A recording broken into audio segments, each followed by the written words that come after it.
Healthizen, saya Dr. Aryani Dewi Widodo kembali ke bagian tugas jaga di Dear Doctor. Dan hari ini saya sudah siap untuk menjawab semua pertanyaan konsultasi asyik dari para Healthizen. Pertanyaan yang masuk via Instagram dan Twitter akan membahas tentang seluk-beluk dunia kesehatan ibu dan anak di masa pandemi ini. Oke, sebelum saya jawab pertanyaan, jangan lupa untuk selalu jaga protokol kesehatan ya. Ini masih sangat penting karena kita semua punya peranan penting pada masa pandemi ini dan tidak terkecuali kamu. Jadi langsung aja yuk kita cek pertanyaan dari Healthizen. Pertanyaan pertama kita lihat di sini dari @faradila. Dear Doctor, selama kondisi pandemi ini bolehkah bayi berjemur? Bagaimana protokolnya dan selama apa diperbolehkan terpapar matahari? Dear Faradila, memang sinar matahari itu sebetulnya sangat baik untuk kesehatan kita. Bukan hanya anak, bukan hanya bayi, tapi sampai remaja dan dewasa memerlukan paparan sinar matahari. Tapi tentu tidak seperti mitos bahwa semakin terik mataharinya maka semakin baik untuk kita. Tidak demikian. Kita harus terpapar sinar matahari sewajarnya. Paling baik adalah matahari pagi, sebelum jam 10 pagi. Jadi untuk anak-anak, dorong mereka untuk melakukan kegiatan atau aktivitas fisik. Paling tidak, apabila terpapar sinar matahari, mereka akan terbentuk vitamin D lebih banyak. Sehingga pembentukan tulang juga akan lebih banyak. Imunitas juga akan lebih baik.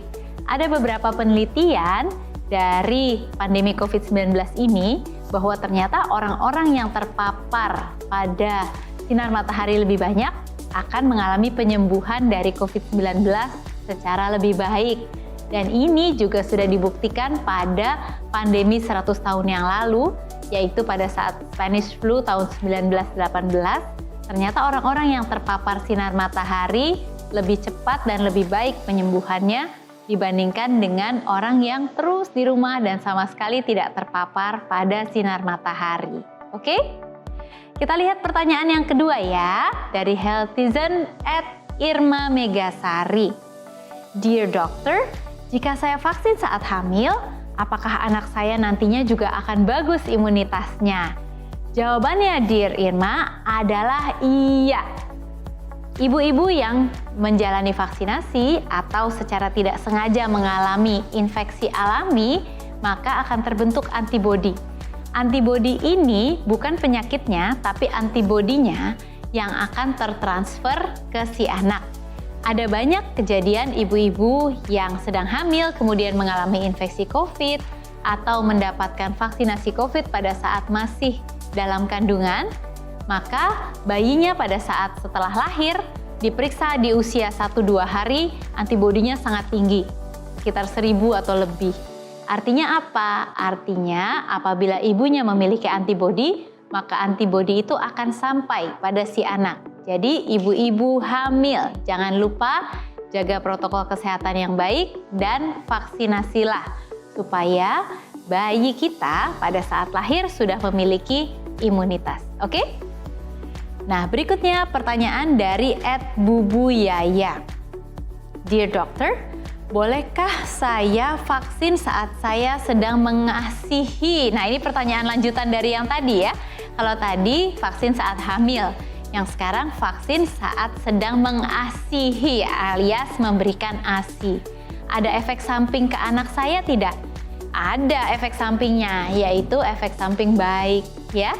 Apabila kita memberikan vaksinasi kepada ibu yang sedang menyusui, maka antibodi yang ada di dalam tubuh ibu tersebut yang terbentuk karena vaksinasi akan tertransfer atau diberikan kepada si bayi juga. Sehingga si bayi yang belum bisa mendapatkan vaksin bisa tetap mendapatkan antibodi dari ibunya.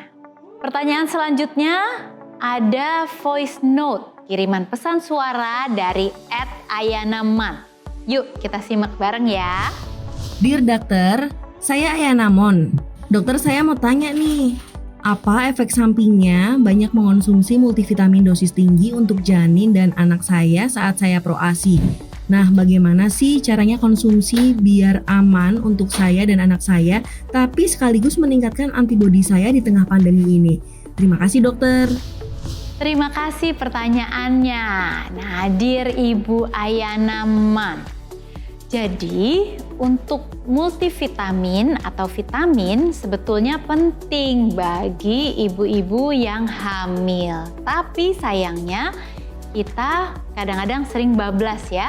Pada saat kita memberikan vitamin, kalau saya nih ya sebagai dokter memberikan vitamin kepada ibu-ibu atau si ibu kemudian meminum vitamin, maka kadang-kadang terlalu semangat. Vitaminnya itu yang diminum terlalu banyak. Vitamin ini diminum juga, vitamin itu diminum juga. Akibatnya apa? Terlalu banyak vitamin yang diminum yang dinamakan overdosis vitamin. Overdosis vitamin juga bisa berbahaya, khususnya pada ibu hamil. Kenapa?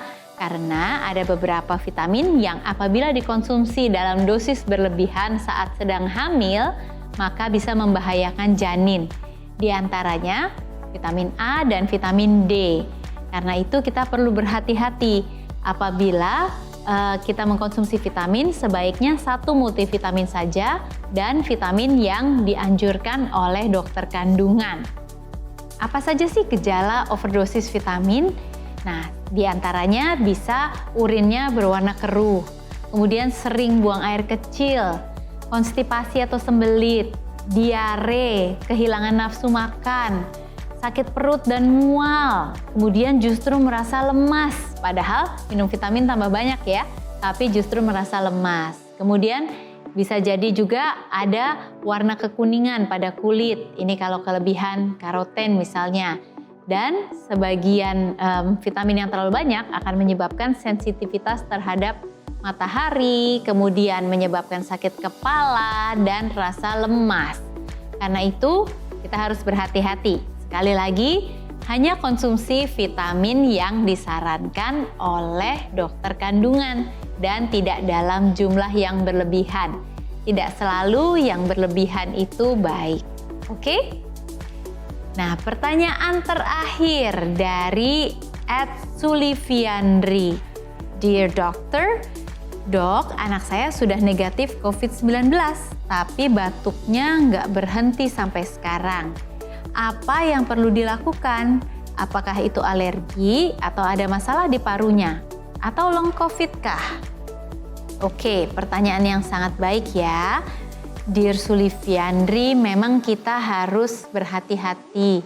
Untuk masa sekarang terutama ada riwayat infeksi COVID-19, maka kita harus memikirkan beberapa hal. Tapi bukan semua hal itu berkaitan dengan COVID.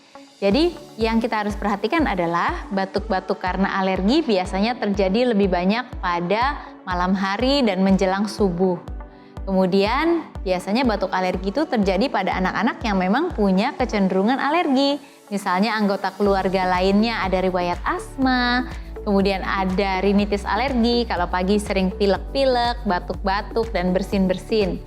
Kemudian bisa juga ada yang alergi seafood, baik kakaknya, adiknya, ya saudara kandung, kemudian anggota keluarga lainnya. Dan dia sendiri mungkin anak itu juga ada riwayat misalnya dermatitis atopik, merah-merah di pipi pada saat masih bayi atau alergi susu sapi. Nah, untuk anak-anak yang seperti itu, kita mungkin lebih pikirkan ke arah alergi.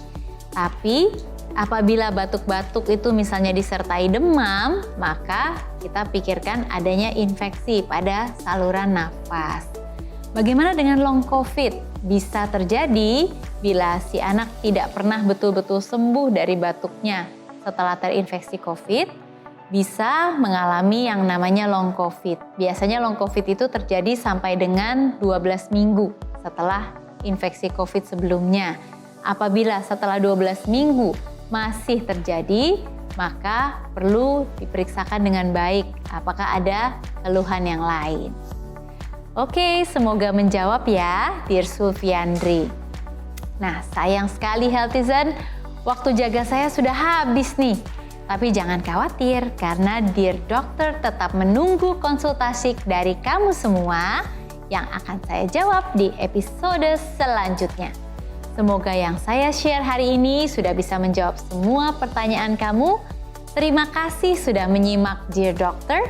Saya Dr. Aryani pamit untuk episode kali ini dan sampai jumpa di episode selanjutnya. We share because we care. Bye!